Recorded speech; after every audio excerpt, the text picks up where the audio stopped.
no skin and I feel everything. It's amazing. I feel good when you feel good.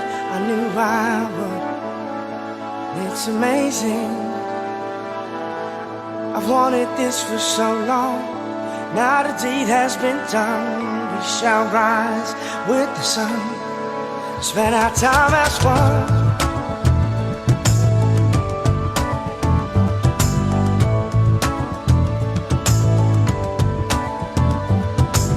Now there is no sin in anything. It's amazing. I love life, I hope you do too. 'Cause I love everything. It's all amazing. I feel new. Do you feel new? I understand when they say we're born again. 'Cause I've been born again. I'm born again. And it's amazing. It's the best thing. It's glorious. It's life-changing. This feeling is amazing. It's the best thing. It's glorious. It's life-changing. This feeling.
It's amazing. It's certainly amazing tonight. My name's Pete Yarwood and this is the live LUF Lounge. So welcome to the very first live LUF Lounge of 2021, man. And tonight we have got the one and only Willie. Say hello, Willie. Hi, everybody. Nice to be back on again. How's it going, Willie? It's going okay, you know, struggling a bit like everyone else, you know, pulling through. I'm just here to help people get through, to be honest, Pete. Well, you know, as a committee, just let me let the cat out. As a committee, we met. Oh, she don't want to go out now. We met a couple of weeks ago and you know, as a team, we decided that was going to take a couple of weeks off hosting these live LUF Lounges over the new year and holiday period. And that's great, but it just on a whim, I just thought, well, I'm going to live stream. It's 5, it's on Saturday. Let's do it. And I put a phone call into you. How long ago, Willie? 20 minutes ago. 20 minutes ago, and said, Willie, listen, there's people out there whose heads are falling off and they might need a bit of me and you to drop into their world for 10 or 15 minutes. Are you up for it? That's exactly what we did, yeah. And I'm up for that, you know. I'm up for that. I can see how people are struggling and everything. I've struggled before myself. You know, I'm just here for people just to come on and basically have a talk to me if you really want to. Yeah. And there's things that, you know, there's other things people can do if they're isolated, or if, you know, if your head's falling off, and that's sometimes a phrase where people don't understand what it means. And what does that mean? Your head's falling off, Willie? What does it mean to you? It just means that you've got a lot inside your head, maybe family, maybe, you've got your addiction. Addiction is hard, and when you're at the lowest point and you feel, when you're vulnerable, like Christmas has come along, and it's the coronavirus. Nobody's getting out, nobody's seeing anyone, you can't go anywhere, you're stuck in your house or you're flat on your own, maybe with another person, and that's when the addiction creeps back in, man, and sometimes it's just a thought, innit? It's like, yeah. I know, I've got an idea. Yeah, sometimes it's just a thought, and you'll think like, I've got an idea, I could take that, I could drink this, just to get rid of what's inside my head, basically. What about this one? And feel free to jump in from the community. It's not just me and Willie. If you want to join this meeting, put your email address, and if I spot it in the comments section, you can join this live discussion with us if you're up for it. But sorry, I interrupted you there, Willie. So basically, when your head's falling off, well, it means to me that you're struggling, and you're struggling with your addiction, or you're struggling with your mental health. There is people there to talk to in that, but I know what you mean when you think, well, they just talk to me and stuff like this. Have you ever heard this one before? And this is for the community as well. Just have one. Just the one. This time it'll just be the one. And I know what I'll do. And then you're off then, aren't you? You just get that one, even that one drink starts to make you feel a little tiny bit better, and you think, I'll just have another one. And then it keeps going on and on and on, and you feel great. But the thing is, you've got to come down from that, and it hits you hard when you come down from it. So you keep on drinking again and again, or taking drugs again and again, and then you've got it back in that cycle. You can't break free. Hey Willie, I watched it was a short little 2-minute video on YouTube, and the link took me to a documentary, and it was a documentary. I love documentaries. I don't know if that's your thing, but I do as well. I love documentaries. And it was about a tree called, I think it's called agarwood. Correct me if I'm wrong. Have any of you heard of a tree called agarwood? Not Yarwood. That's me, Pete Yarwood. This is a tree called agarwood. I think it's also known as eaglewood. And it's a tree that grows in one specific spot on the planet. And what's different about this tree is, up until the point of outside interference, so a deer might come along and chew the bark, or ants might climb up it and burrow into it. Up until that point, it's just a insignificant tree. Trees aren't insignificant. It's just an ordinary tree.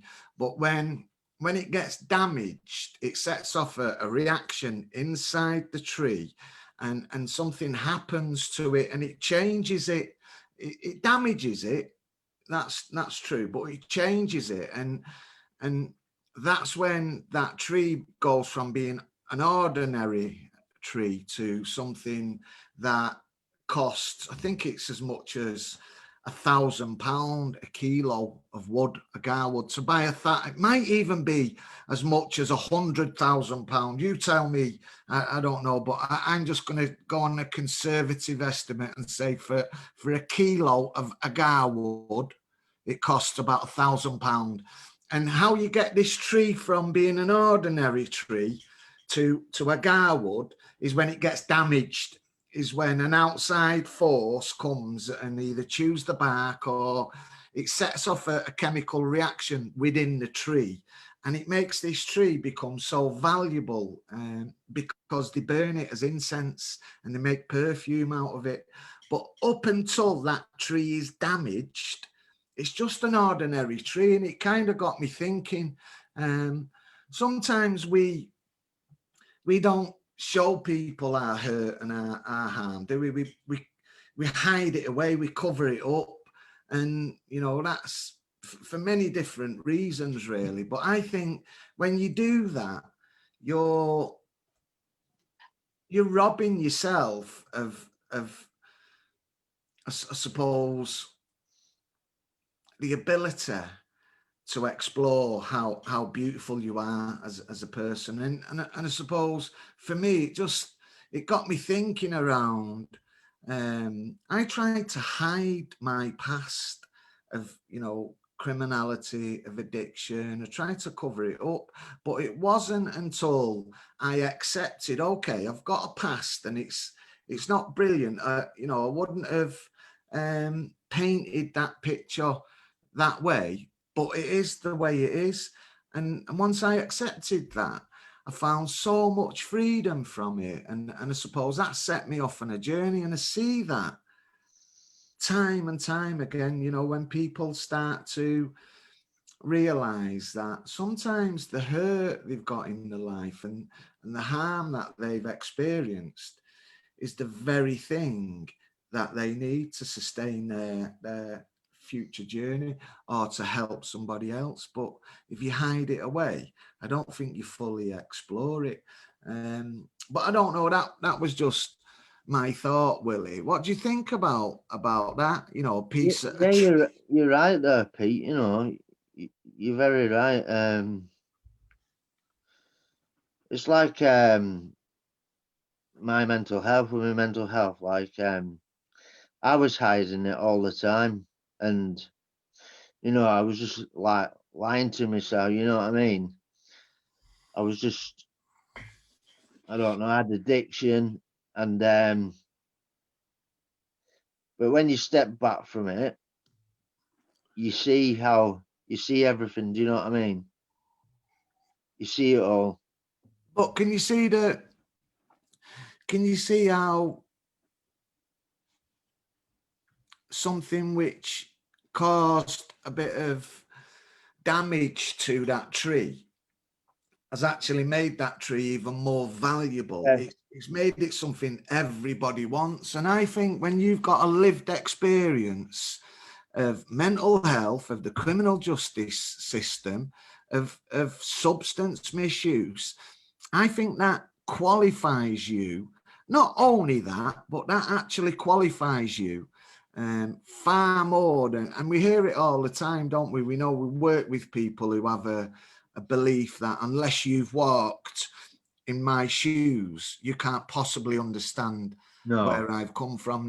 Thereby you can't, you know, get into my space and relate to me. Now, personally, I don't subscribe to that. I think anybody can connect with somebody by just being, you know, respectful, by showing them regard, positive regard, by showing them a bit of love. I think they're the more important things. But if somebody believes that wholeheartedly, that you can't understand what my life is like unless you've been there, and you have been there, that opens up a beautiful space, doesn't it? And that's another, you know what, guys, that's a really interesting concept. The Lancashire User Forum, it's a space in it. It's a space that we occupy, and nobody can come into this space and start telling us what time it is. You know, it's like, Willie, you shouldn't be on here because you're prescribed mental health. You're too vulnerable. You're in a support. No one can come and tell us what time it is. If we want a live stream and share our story, we can, can't we, Willie? Yeah, of course we can, yeah. Because we occupy this space. And I was thinking, you know, we might even call this in 2021, this is the space program, man. Yeah. I don't know. Give us a thumbs up if you like the space program as a name. On if you don't, just put a thumbs. There's no thumbs downs, is there? Which is probably a good thing with my fragile. But there's lots of flashing thumbs up. So instead of a leadership program, we might have a space academy or the Lancashire space program. So who can come up with a boss name that has space in it? Because we do want to we do want to occupy a space, don't we? And it's important, you know, people with a lived experience occupy it. What do you think about that, Willie? Yeah. If I could just you know, take you into like where I was unwell, like, and I believed in things what were going on, and I believed they're actually happening. Do you know what I mean? Yeah. So one night, I was in my cell in Preston prison, like, and my mental health was bad, and I was paranoid. I looked out my door and I seen like 9 officers at my door. You know what I mean? Yeah. And they had like shields and riot gear on and all this lot. And I thought they're coming into, you know, you're coming in to hurt me and all this lot and stuff like that. Anyway, the nurse went past. I passed her a slip of paper. I said to her, you know, I'm going to do this. I'm going to do that. People taking photographs at my window and all this lot. And then the next day, the psychiatrist was in the prison, and I told him all about it. And he said, Willie, that didn't even happen, you know. So mental health is it's a strange thing, you know. Yeah. It can be covered up, but the way I've gone through my years of mental health is you know, is to stay away from my addiction if I can, which I do. I know how hard it is for other people to stay away from addiction with mental health and that lot, because it blocks mental health off. Now, but you know, you'll learn over the years, you know, to face your mental health and, you know, cope with it the best you can. One of the guys here called Lee Robinson has said, when I became honest on my addiction page the other week, I felt so much better You because do. there's people that suffer the same as me, bro. Well said. Nice one, Lee. Nice one. So reading by that, Lee's got an addiction page, and I don't know if that's the guy who they posted on the Lancashire User Forum who just got real and rugged about his life where he is. But if that's you, Lee, more power to you, man. More power to you. Just going through the comments. Leanne's watching. Hi, Leanne. If you Hi, know Leanne. Leanne, you only have to mention that name, Leanne, and you know Leanne, don't you? Hi, Leanne. Massive shout out to you, Leanne. Joe Duffield said it's like Japanese kintsukori. When something's been damaged, they aggregate it with gold. They believe when something has had a history, it becomes beautiful. Nice one for that, Joe. Yeah, thanks. And Alana has said, my head is my worst enemy if I allow it. So, hi guys, great to see you, Leanne. Good to have you here. Ben Riley, I've sent you an email. So if you want to jump on this session, you can do. Anyone for that matter, if they want to jump into this space, is more than welcome. Emily, Glenn, loads of the guys are watching. Space cadets. Space cadets. I'm not sure if we'd need like uniforms to have a space cadet vibe going on. This keeps bumping all over the show, but Lana, I don't know. Could you, maybe Lana could rock a space cadet uniform? Oh yeah, Chris Blenkan. Care a Space. Care a Space. Oli Robinson, Space Addicts. And we've got Hi Wade Longshaw. Yeah, mate, got to see a psychosis doctor soon. So he's having a chat with someone. Sorry, Willie. I'm doing 2 jobs tonight. You're all right, Pete, mate. I'm trying to speak to the people out there, have a look at this camera and have a conversation with you. Willie. Yeah. It must have been bad in a prison having mental health. Yeah, I could tell you about that. Anyway, when I actually got inside prison, I was like on methadone and I was on my antipsychotic tablets. Now, when I got in Preston, I'd already done 2 days in the police station without my tablets. They wouldn't give me my tablets. So I got to Preston prison. I was running around the wing, going mad, paranoid in this lot. And the officers got this lad to sit and talk with me like a listener and that lot, you know. But yeah, I'm not ashamed to say it. I went in a cell. I was crying. I didn't know what was going on. Loads of things in my head attacking me at the same time. Paranoia, thinking people were trying to kill me, thinking me CPM was in there giving me, you know, things that would try to hurt me, and my head was everywhere, man. And just stuff like that, you know. And you realise once you come out of it, like, you know, you think, bloody hell, you know. But people like getting that sort of like,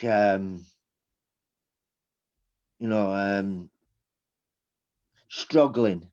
People that struggling like that, you know, do go and see a doctor, go and see a psychiatrist up at hospital and things like that.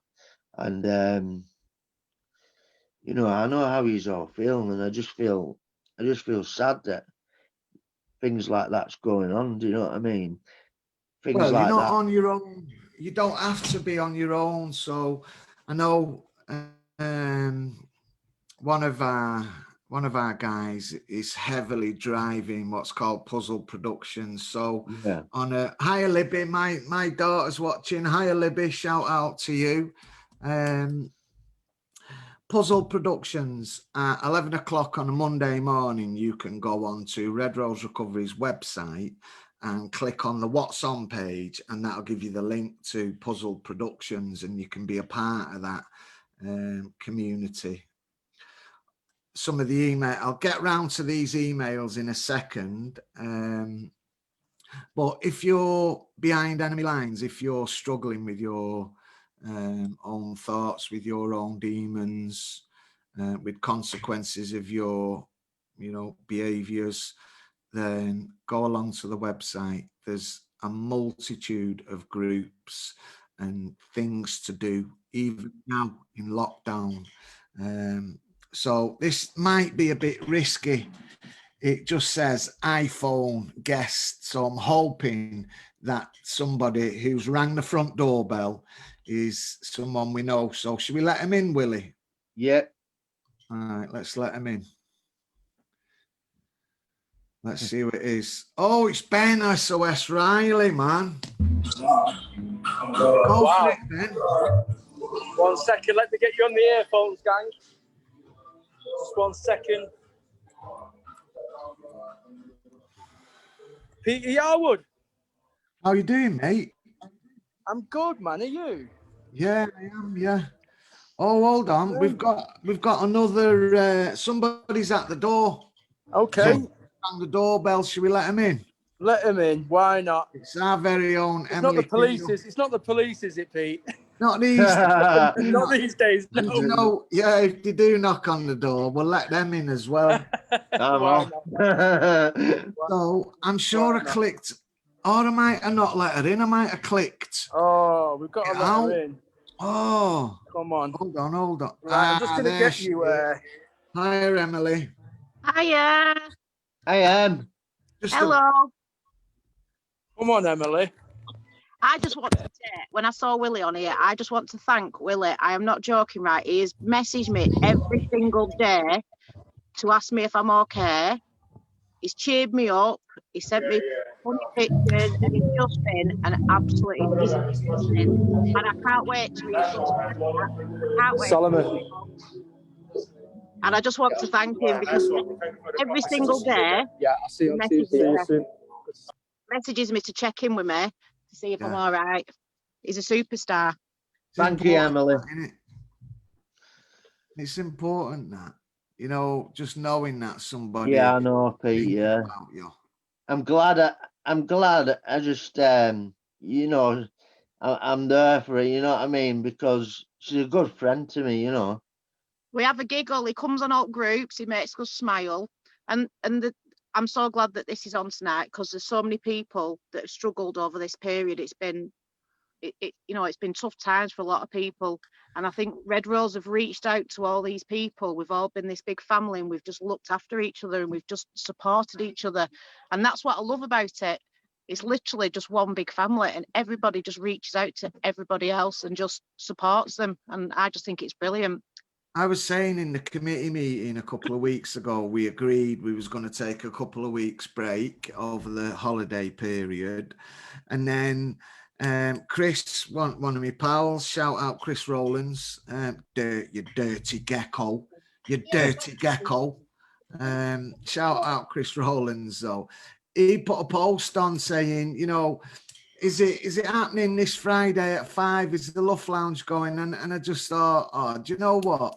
It's nice to be wanted, isn't it? It's nice to be appreciated.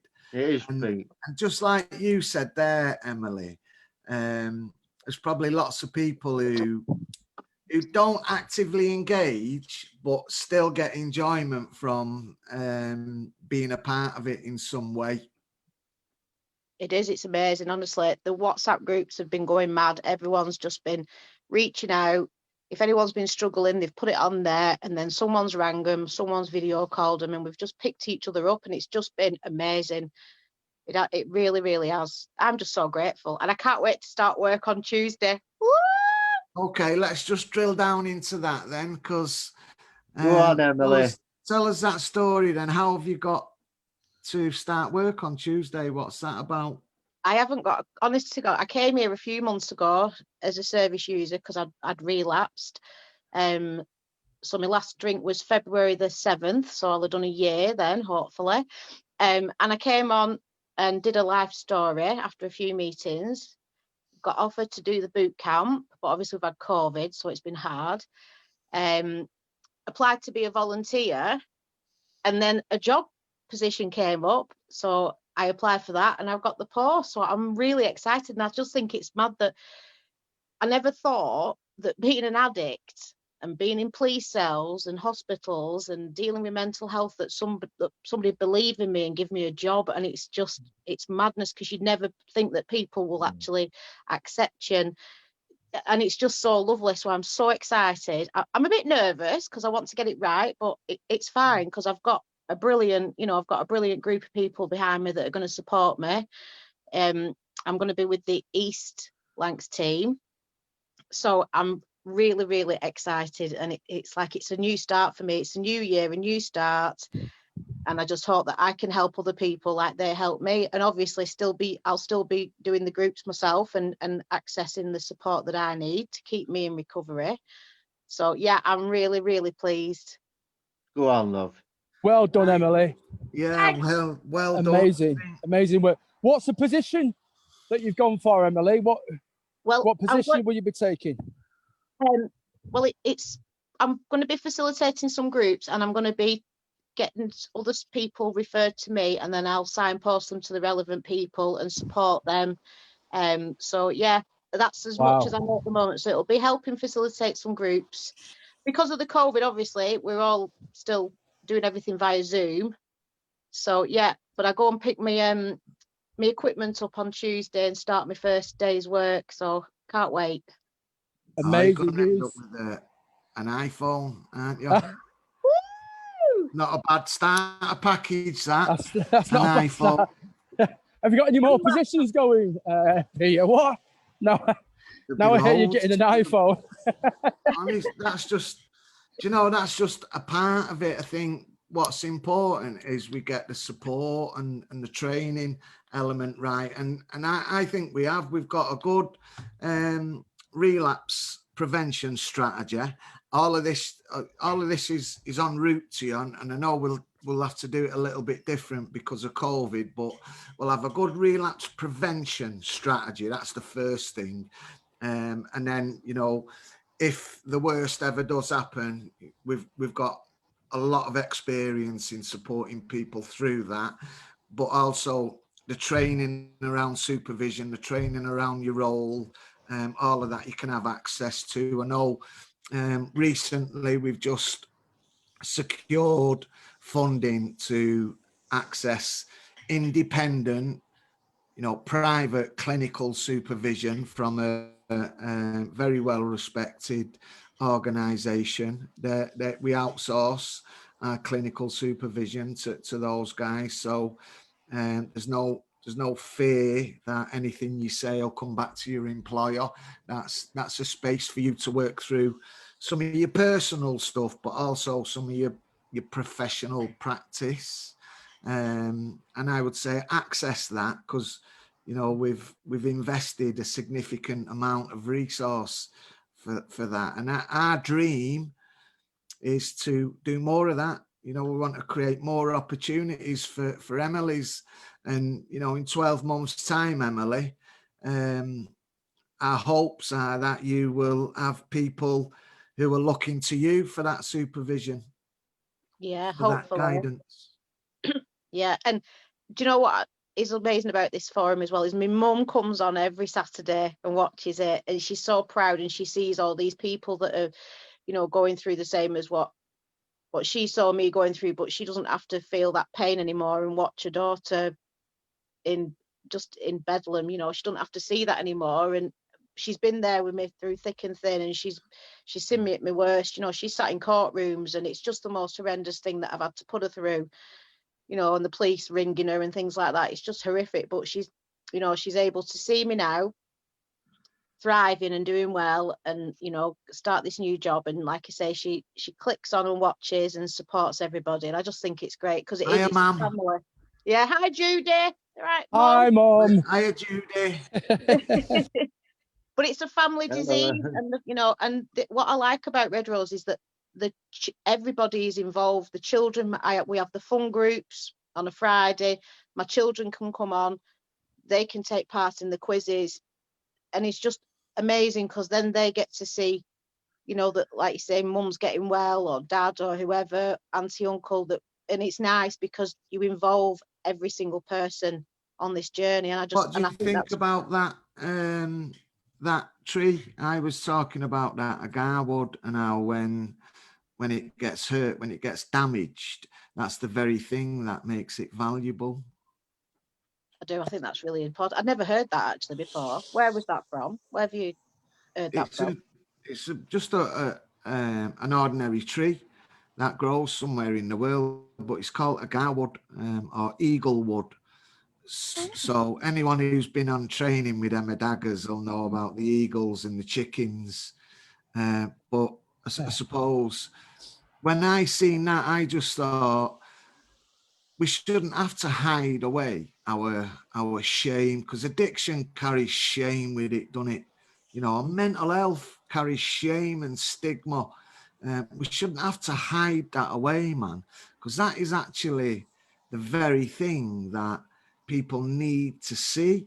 You know, real people handling real issues, because it gives them hope and inspiration. And you said something really significant. And this is what we do in Red Rose Recovery. And we're not interested in doing everything, but we are interested in building peer support networks. So the other day you were saying Willie has been texting you constantly over a really difficult period. We all know that the holiday festive period is a tough time, but Willie's been dropping texts into you every day and just seeing are you okay? Now I know that, as just like I said before, when Chris Rowlands went, are we doing the LUF Lounge this week? It was like Someone's thinking of us, aren't they? And that's important, especially if you've not got many people in your No, a will. few service users have messaged me today saying, "Is the LUF on tonight?" I said, "I don't know," and I got right excited. I was like, "Oh, it's on!" So I messaged the other service user, "It's on." He's like, "All right," and then my mum messaged me, "Is it on?" "Yeah, it's on."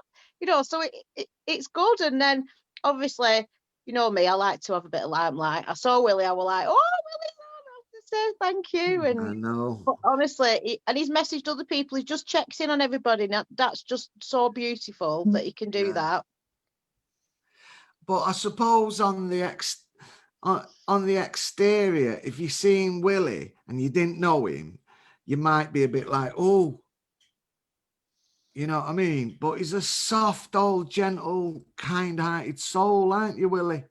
You'd cross the road if we saw you, Willie, won't we? Listen, Willie, I once have done, mate. I was one of these though, but my family used to say you always meet him, don't you, Emily? You say, honest to God, I love a good character. I don't judge anybody. I love a good character. My mum used to be like, there was a man who was homeless in Accrington once, and he had no shoes on. And I'd seen him rooting through the bins, and I told my dad to take his shoes off because I was going to give him to this guy. And I said, "I'll just go and buy you some more, Dad. Don't worry." And my dad's like, "I'm in a bloody shop." I was like, "Give us your shoes." And I used to do my counselling at the Maundy, and I used to sit with him. I used to do like the soup kitchen on the Saturday. I used to sit with him and have my dinner, and he used to say, "Nobody wants to sit with me and talk to me because they say that I smell and on this and that." I'm like, "I'm sat here talking to you." And he was just like really happy that somebody was actually giving him time of day. But I just thought, he's a human being. He's a human being, and he deserves that. And I bought my dad some new shoes. I got them from Shoes On, so he was all right. He was fine about that. But I just think, do you know, everybody deserves a chance, and They do. I think them tattoos will give you character, make you who you are, don't they, lovey? There's a story behind everything. So, and like I say, I can't wait to read this story. I bet it's. I've got a question for us and for you guys watching. So if the Lancashire User Forum is a space, what do we want for that space in this next 12 months?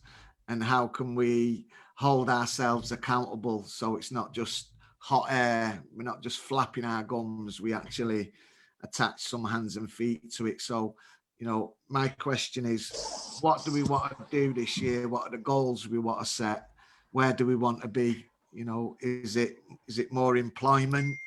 Is it more we've got Andrew Powell has just, I'm struggling to manage the 3 different pieces of technology I've got on the go here. So Healthy Heroes, Andrew Powell, top guy over in Burnley. Shout out Andrew, who's just dropped in a Happy New Year. A few check-ins here. Kimberly Lorraine, hi Kimberly.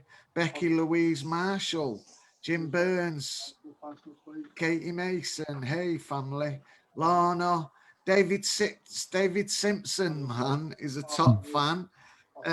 We've got our very own Lindsay. Hiya Lindsay, how are you? Hey Pete. Chris Robbins. Hey Pete. So what do we want for 2021? Go for it, Ben.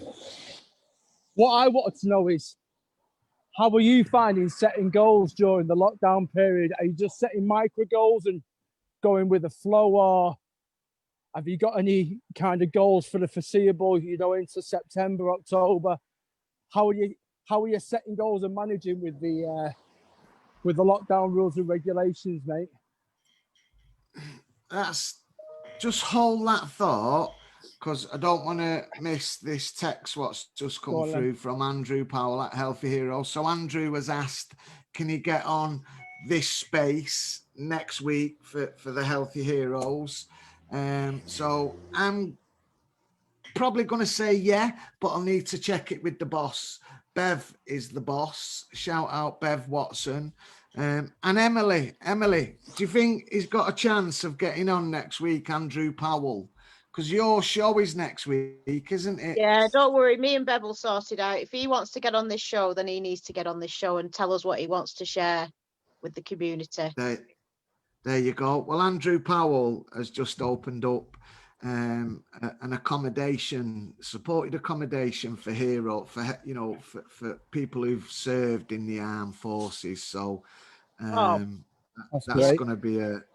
We need to hear that story. Then we need to see, we need to meet and get him on this Zoom, get him on the live LUF. Yeah, he's a top guy, but when you get him on, we want to see, you know, like we've got Ben SOS Riley. We've got Ben like doing a tour of he's on the go, isn't he? So if we get you on next week, we want you to do a live tour of the accommodation, if that's all right. Sounds great. Ben, to answer your question. Yes, mate. Yeah, go on. Setting goals in COVID. Yeah, so the reason why I'm asking is because I find it difficult to motivate back into 2021, and I find it difficult to kind of set goals again and to kind of reformulate where Dry Wave is heading. So I wanted to ask you, what's your way of setting goals through this? Setting goals and achieving them through the lockdown. What's your ideas on it, mate? Well, I would say just keep them really simple. Just set simple goals. Don't set big ones, and make them achievable so that you can get that feel-good factor. Small and simple steps. I think there you go. For me, I know a lot of people are tagging 2020 as a really horrible year, but and it has been for so many people. But I don't want to go there in my thinking. I want to focus my thoughts and energy on all the wins we've had. So we've still got a lot of people who are doing really well. Okay, we know we've got a group of people who can't access support because they haven't got the infrastructure, so they haven't got internet, or they haven't got money to pay for internet, they haven't got a phone, or they don't know how to use it. We know there's a group of people there, but we're doing something about it. We're partnering with Church on the Streets, and we're proactively targeting those people. We've set up a support group. So I know on a Saturday, Emma is delivering training over in St. Anne's today. That's why she's not here. I know on a Tuesday night, there's another support group going, Church on the Streets, that runs in a local community centre in Preston. I know Mick, Pastor Mick, is doing some fantastic work reaching out to people who are still entrenched in that lifestyle. Yeah, I think for you, Ben, yeah, you've got some goals to achieve, haven't you? So you're brick funded to deliver. Yeah, Pete, here's a sign. Look at this. SOS. What did it say? SOS Air Cargo. There's a sign. Oh wow, man! Look at that's brilliant. Are you shipping freight in or what? Well, I wish. Yeah, we've been making some money. Then we wouldn't need to get funded if I was shipping some stuff. I tell you now, Pete. The good message, though, isn't it? Spotting your name on a van. Yeah, there's a little message there, maybe. But Pete, I love that advice about the small, these kind of small, achievable micro goals. Because well, I tell you, for me, having a couple of weeks off, and I guess kind of losing that routine has really sent me into this demotivated kind of mindset. But what I do know and what I've learned is that action comes before thoughts and feelings, right? Which is hence why I'm walking today. So, I thought, right, okay, I've got to do something about this. I didn't get out of bed till, 11, 12 o'clock, which is allowed with it being the holidays. But for me, I can feel myself slipping into a dangerous mindset, right? So I had to set myself some small goals, which was, okay, I don't feel up for going running or doing a shitload of press-ups or sit-ups. So what I'm going to do is set myself a micro goal of walking for the exercise, right? So I'm just walking to my friends now. I could have got a taxi, but I think, yeah, it's definitely about setting them small, achievable goals. I mean, Pete, I wanted to get the recovery festival kind of rolling, but what's kind of bothering me is that you can't set anything that big in stone at the moment. It's just not feasible, right? The climate is it's not ready for a festival, is it? So that's a shame. So you know, I would remind our guys though, we're not out of the woods yet. You know, don't get COVID confident, because we know lots of our community, lots of people in our community, if they catch this, it'll hit them hard. So wash your hands, man, put your masks on, try and stay, you know, within the guidance. Yeah, I think something. I know it ain't always easy. No, I think that's really important, Pete. I did a live today. It was the first live of this year. I was supposed to do it yesterday, but again, you know, that mindset wasn't feeling up for it, so kind of postponed it to today. And I set the pace, and the live was about, well, it was about the government guidelines, right?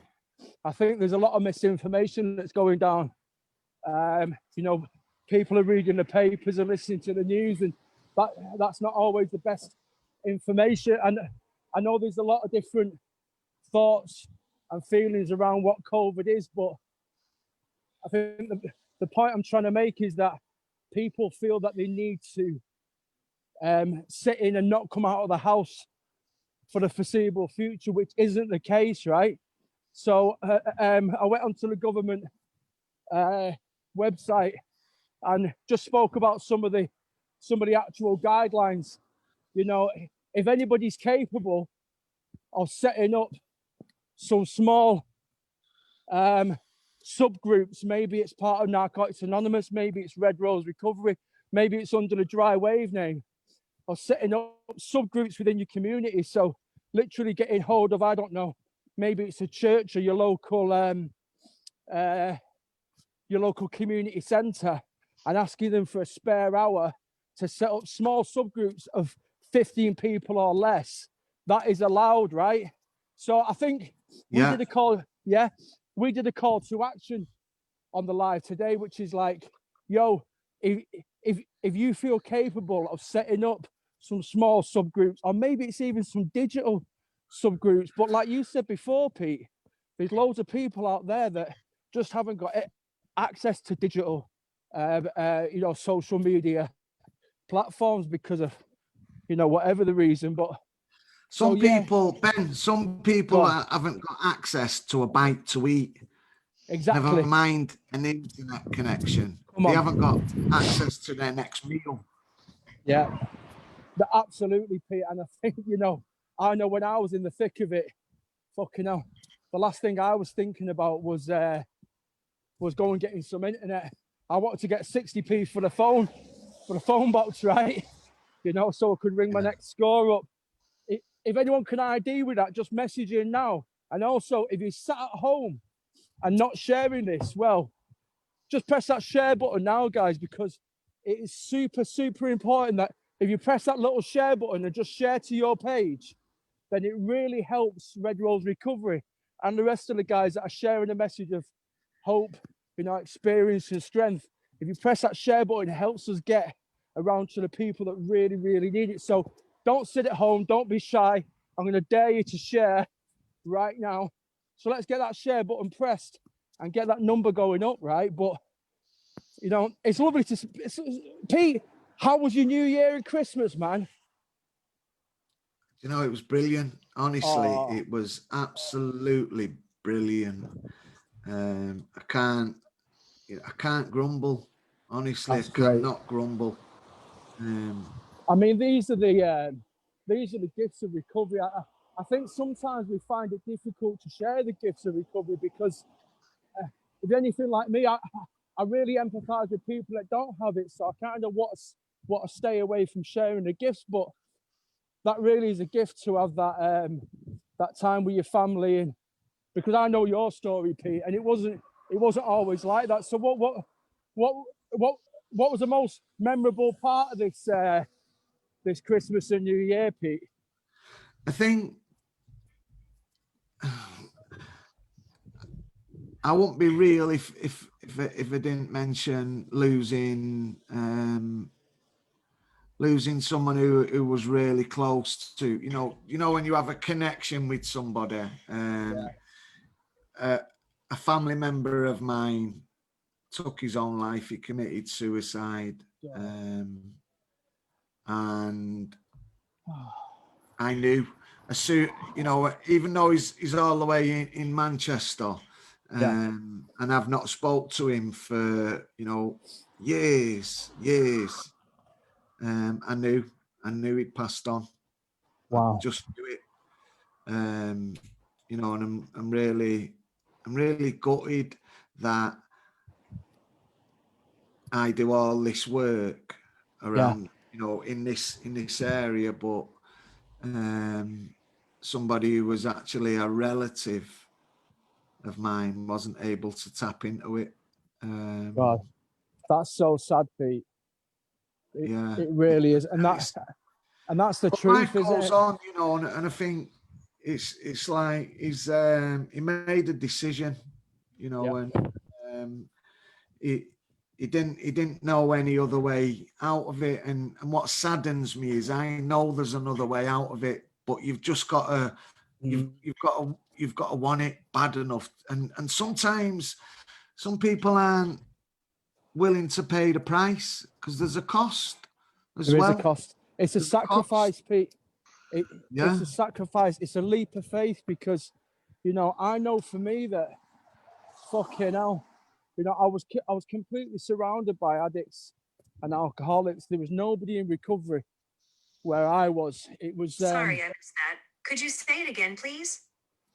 Sorry, my phone's talking to you. It's like my phone's having a conversation with you. Yeah, well, it's pretty interesting. So I was just saying, like, what? No problem. Oh, look, it's having a phone conversation with you. Look, I swear to God, I'm not touching the phone. I've got to go, guys. I'm so sorry. See you later, Emily. See you later, Take care, everybody. Bye. Happy New Year. Happy New Year. Yeah, love. See you later.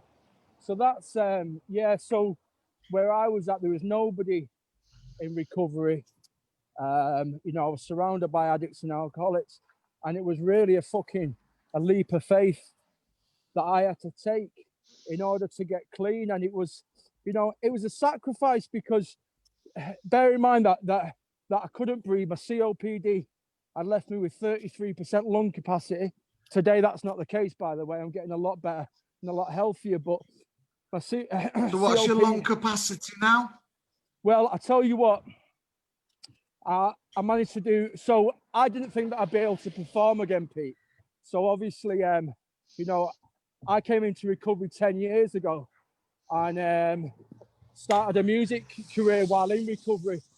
And I was getting, many bookings up and down the UK.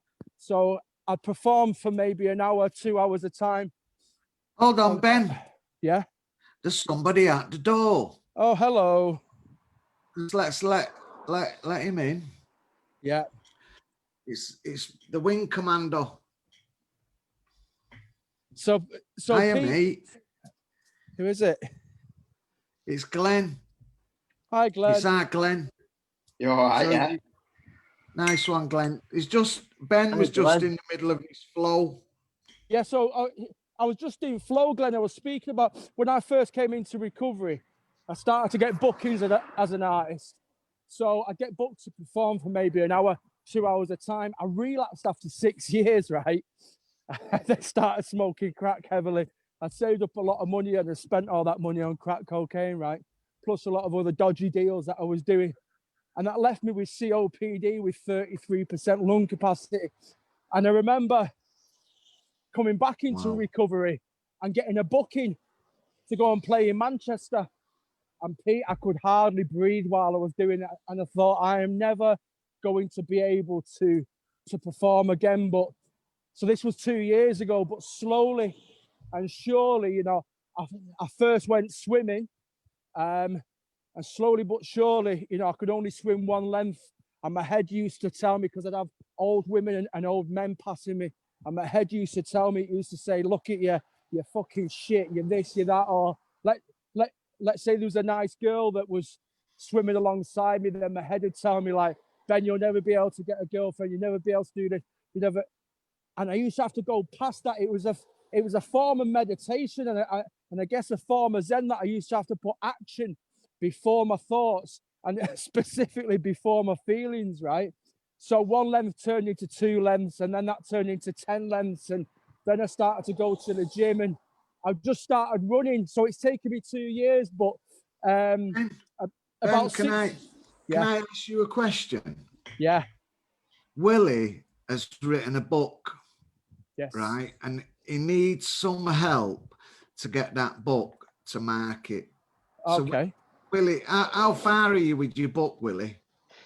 It's nearly finished, and I think she's sending it to somewhere to get published.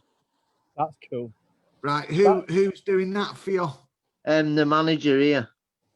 Right, so you've got the really support you need, then, have you? Yeah, thanks, Pete. Yeah. Okay, so what I guess what we can offer then, Pete, is you know, maybe Willie wants to come on the show and speak about your book, you know, as a part of your promotion scheme. That'd be great, Ben. Yeah, so we'll have you on further into the new year. Let's get you on board. But hey, listen, I guess the point I'm making, Pete, though, is that so when I was first in recovery, I'm just grabbing some snow here because there's some snow on the side. So I'm just making a snowball. So when I was first in recovery, there was nobody about. You know, I couldn't even walk, and I used to have to literally crawl to the CDT clinic, which is the Community Drugs Team clinic, and beg them to put me onto a script. And I'm telling you now, that was through prayer, because I didn't have any motivation whatsoever, Pete. My head was telling me just stay in and smoke crack. You know, I had so many excuses not to go to the Community Drugs Team. But do you know what? I found that through prayer, because I was completely fucking powerless, I found that through prayer, I was able to get to that CDT and make the sacrifice, because it was sacrificing a life of, you know, being able to not to feel any feelings, or, you know, just to stay in and smoke drugs all the time. Well, that becomes a pretty good existence, really, don't it? You know, it's like, you know, I sometimes think they don't get enough recognition. You know, the community drug teams, the local treatment centres, they don't get enough recognition, and they're on the front line, aren't they? Yeah, they are on the front line. They probably don't get enough recognition. They are difficult to deal with because they are extremely clinical, whereas, you know, with organisations like Red Rose Recovery, it's lived experience. You can understand what they're going through. But do you know what? If you're going to go anywhere, and that place is going to be the Community Drugs Team, at least you're doing something about it. At least you're doing something. And I think it's within the action of just doing something. Never mind the help you're going to get off them or the lack of help. Yeah? Ben, you can really talk for Britain, can't you? And just oh, yeah, I pretty much could, yeah. We've got other sorry, guests man. Hi, guest. Yeah. So, Glenn, welcome. Thanks for dropping in, mate. No problem. You're on a bit of a... Just mute me. I'm going to mute myself, right? I'll talk to myself, right? Yeah. So what's 2021? What's happening in 2021, Glenn? For myself? Yeah. Or in general? Well, if you want to go down that road in general, I know just from when I've known you, you've gone from being a volunteer all the way up to like a manager in Red Rose Recovery. You've bought your house. The amount of goals that you've achieved in just a short space of time. How many years now have you been with us, Glenn?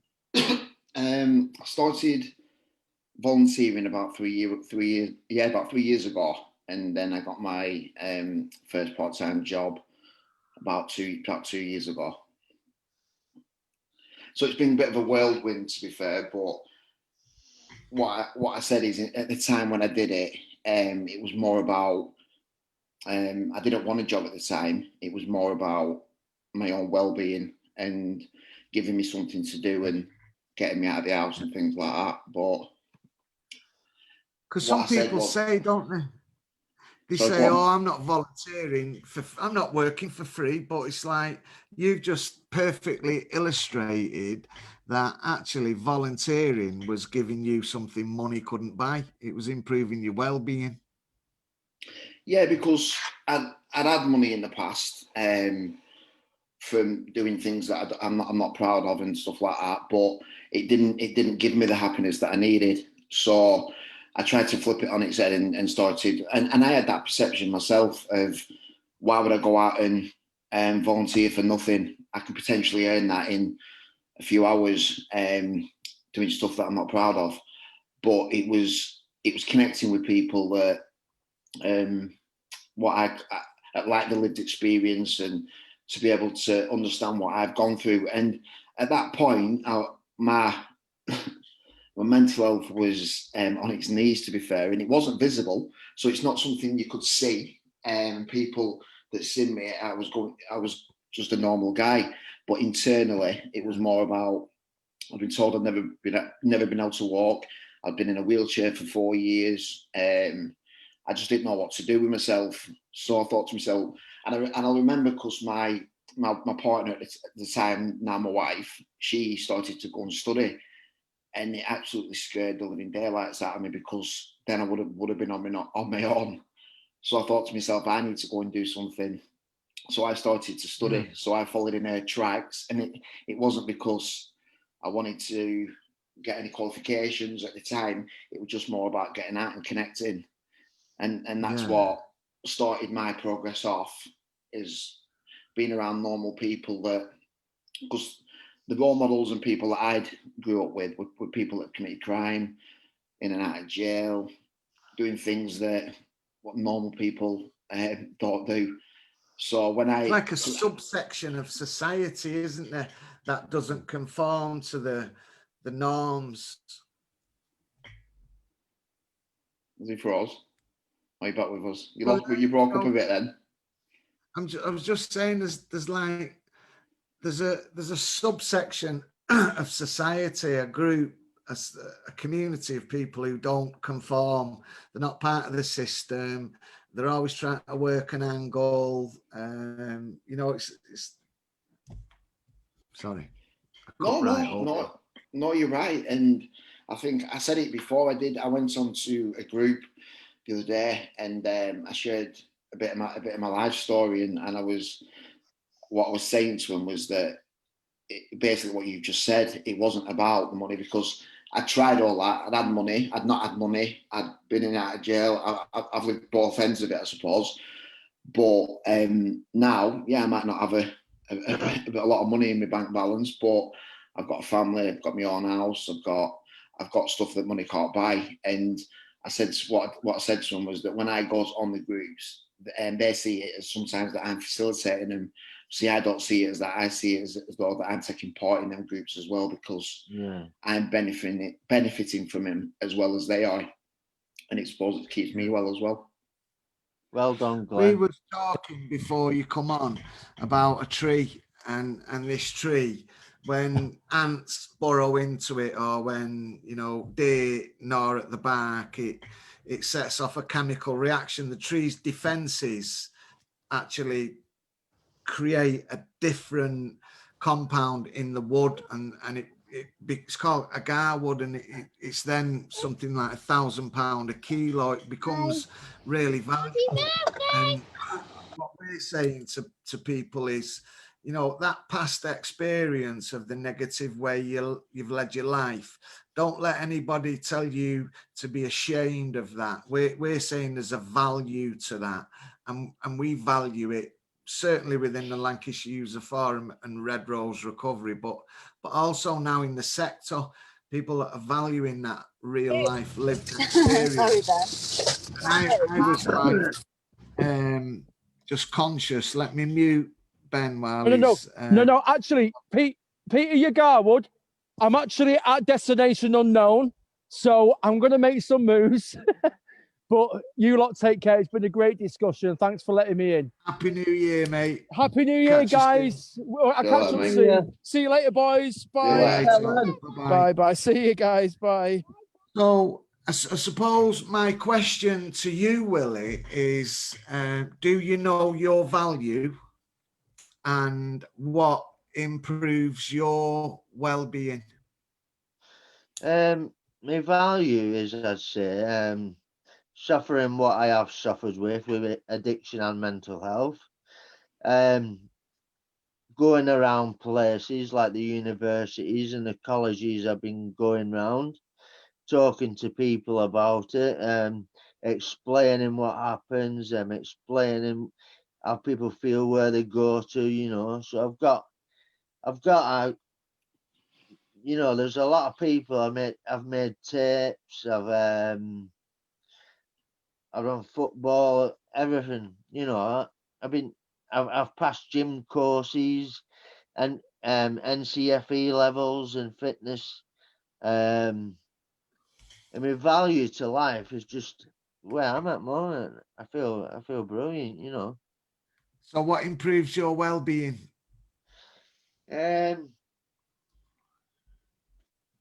Sticking to my medication. Yeah. Good answer. Keep on doing what I'm doing, my physical exercise. Keep on talking to people at LUF and Red Rose. Keep chatting to them about my addiction and mental health, because they understand, you know. A lot of people have been in the same position as me, so my well-being is to get help from people when I need it. It's a top answer, that. I can't, you know, you've just nailed it. What about you, Glenn? What keeps me my well-being? Doing what I'm doing. I think I've always said it, and the core value of doing what I'm doing is because I enjoy it. I get a lot from it internally, and also I'm just quite lucky that a job's developed for me, and that I can. Well, you're taking on a bit more responsibility now, aren't you? Well, I'm trying to, yeah. And I think tell us about that. Tell us about that, Glenn. About which bit? Go on. Well, we've got a new contract, and you're leading a team within the. You've got a badge, haven't you? I don't have a badge what says NHS, right? But you have, haven't you? Yeah. So obviously 12 months ago there was a pilot that got run out. It's an NHS contract that's working in the police custody setting in Preston Police Station. So what Pete was saying was that about how much people value the lived experience. So they wanted lived experience within that setting, in that environment. So they employed 2 peer support workers with lived experience to work in Preston Police Station for 12 months. And it was a pilot. So at that point now, that's where we're looking at potentially rolling it out across Lancashire and South Cumbria. Yeah. That's not been finalised yet, but that's where we're at, and hopefully there'll be opportunities that come from that for everybody. Pete, yeah, I'll be 5 minutes, mate. I got meds. All right, Willie, good man. I suppose just from the energy you've put into it, and your own personal development, would you say you've managed to help many people doing that piece of work? Yeah, definitely. I think that I can speak for all three of us that work in that setting as well, that there was a lot of anxiety, a lot of worry that when we went into that setting, because it was a big culture shift. And even though that the team that we was working under, the liaison and diversion team, was actually in the police setting. Now, I'm a Preston lad, the other two are from Preston, so there was a couple of challenges personally and for myself, because a lot of the police that I was coming in the environment with, they all knew me from my past experiences. So I was worried about going in that sort of environment, thinking, are they going to judge me? Are they going to? And it was a culture shift, and it was learning from them, for learning for both sides. And the people that we've helped in there, we've been able to go into the cells where we've sat, people that have at the most vulnerable, as I said, well, I've sat there because from my personal experience, when I was sat in them cells, when I was sat in services, my excuse, my way out was, well, how do you know? You've never lived my life, you've never been there. And that was my excuse to be able to say that back to them. Well, they can't say that to us. And I'm not a true believer that that's fact, because there's obviously, we work with a team that potentially some people haven't got lived experience and they still offer a brilliant service as well. But to have the both sides of the coin, if you'll have it, of the lived experience and the practitioners, answers your question, yeah, we have been able to. It's obviously visible recovery to say that, well, I've sat there, but now look what I'm doing. So yeah, we have, and hopefully we can help more.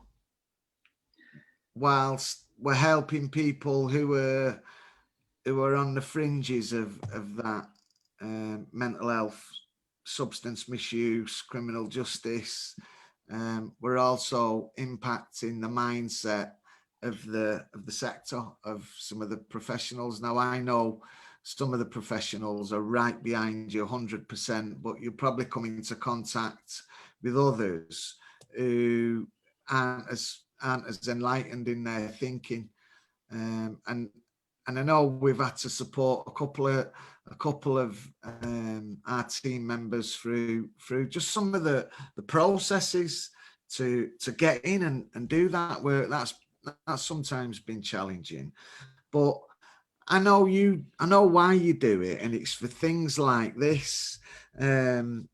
Willie's mum, hi Willie's mum, Senga Smith, shout out, has just put a message on Facebook to say, I'm so proud of what you've achieved, Willie. Love, Mum. And it's things like that that really bring joy to the whole team. The whole team buzz off things like that. It's a beautiful thing, isn't it, Glenn? Yeah, and I think that, so the example that I just give there about in that setting, I thought to myself, oh, well, it's because we're in their environment that we're going to get judged, but that happens in the community, and it's how we deal with it in the community. So it's no different. It's just a different setting, and it's how we deal with it. It was just that because I seen them as hierarchy and a power imbalance, that's where the anxiety and the fear come from. Yeah. But if that was in the community, I wouldn't have had that. But what I'm saying is there's no difference. And it's not easy, to say as a lived experience, we're going to operate in a mutual aid space, in a network of people who, some people haven't quite got it yet. Their behaviours are still not what they could be. Let's just put it like that.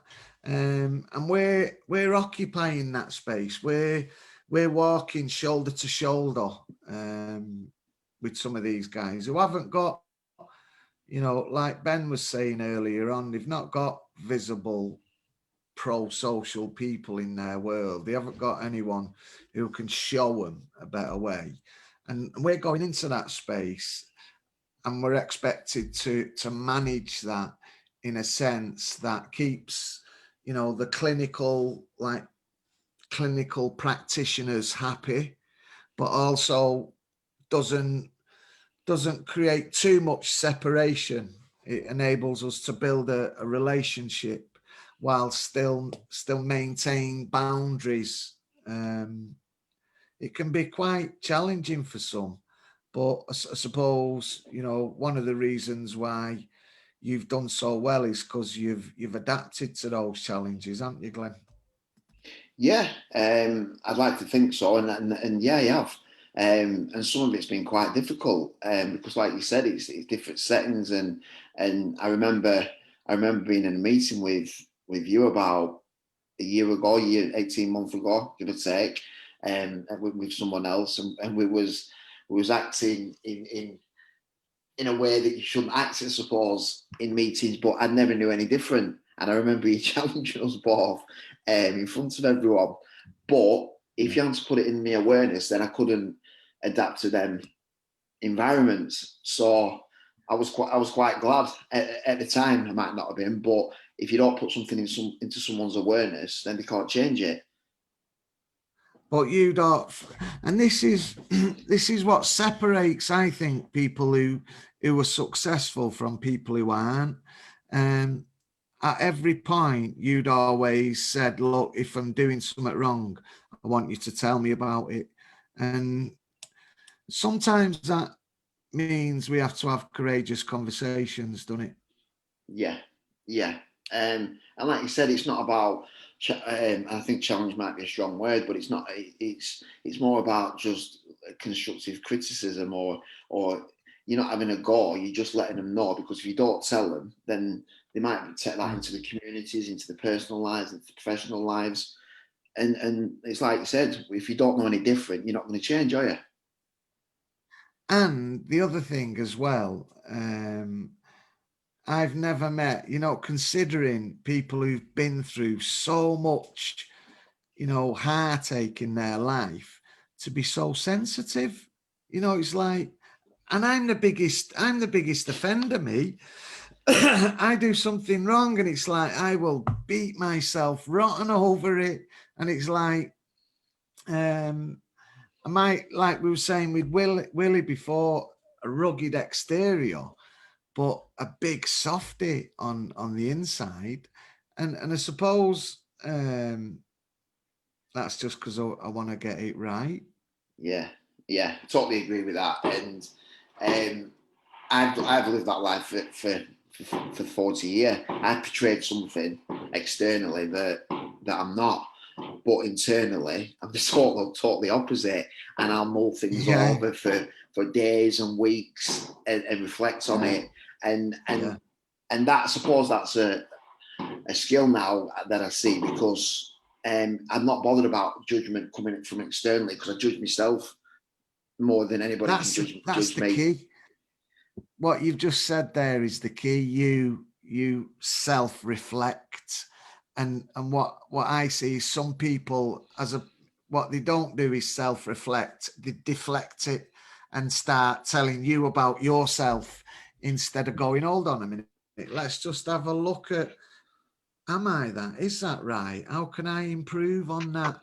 They tend to deflect, and that's where resentments get in. And then the growth stops and it becomes about something unhealthy. And it's a shame, really. But when you start to become enlightened to those issues, our guys, what I've seen, and this is why, as an organisation, we've been able to upscale, our guys progress rapid, which is why we want to value them. I'm hungry, so I know you guys. Glenn, you've just had a takeaway, haven't you? Yeah, I have. Yeah. My tea's in the oven. Willie, your mum has been putting in the comments that she is so proud of you.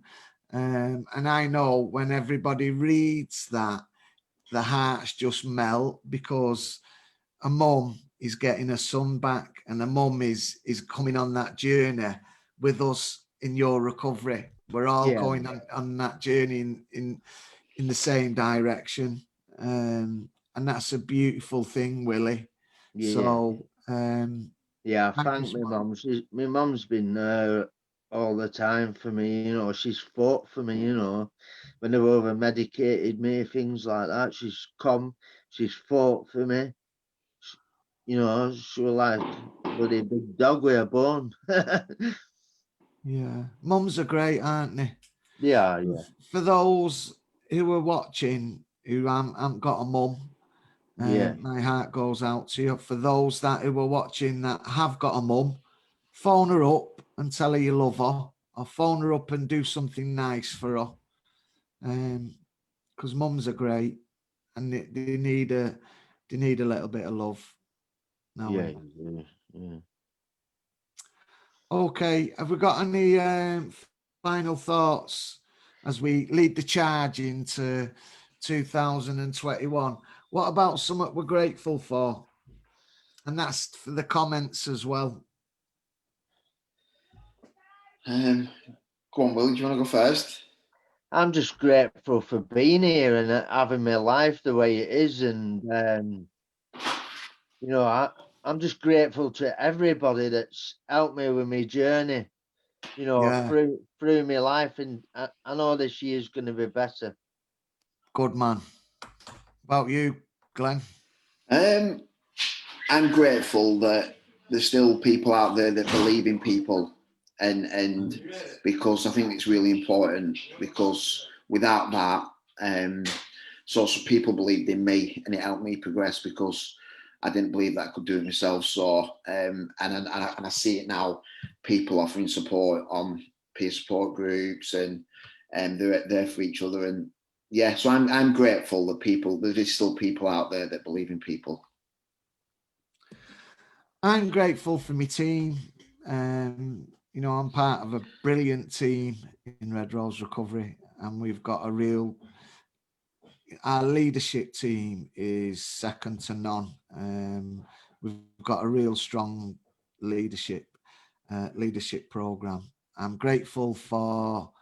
So it's not just a team; it's a family as well in Red Rose Recovery. I'm grateful for my family. But more than anything else, I've got to say I'm grateful for my health, and my hair. I've got great hair. I'm really grateful for that. My hair, man. It's like just great, isn't it? So let's see what the comments have said.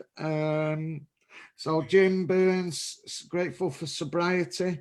Lana is saying your mum is recovering with you, Willie. And Chris Rowland's not got an email to join yet, bro. Oh, that was Lee Robinson. Oh, I think Lee Robinson wanted to join in. So he needed to tell me, not Chris. And I'd have emailed him, but maybe another time Lee Robinson will get you on with us, yeah? Pete, my battery's going to go. Well, we're all going. Lorna said she's grateful for Red Rose Recovery and the family. Thank you, Lancashire User Forum. All right, guys. Okay, thank you. Stay safe. Still, bye. Bye-bye.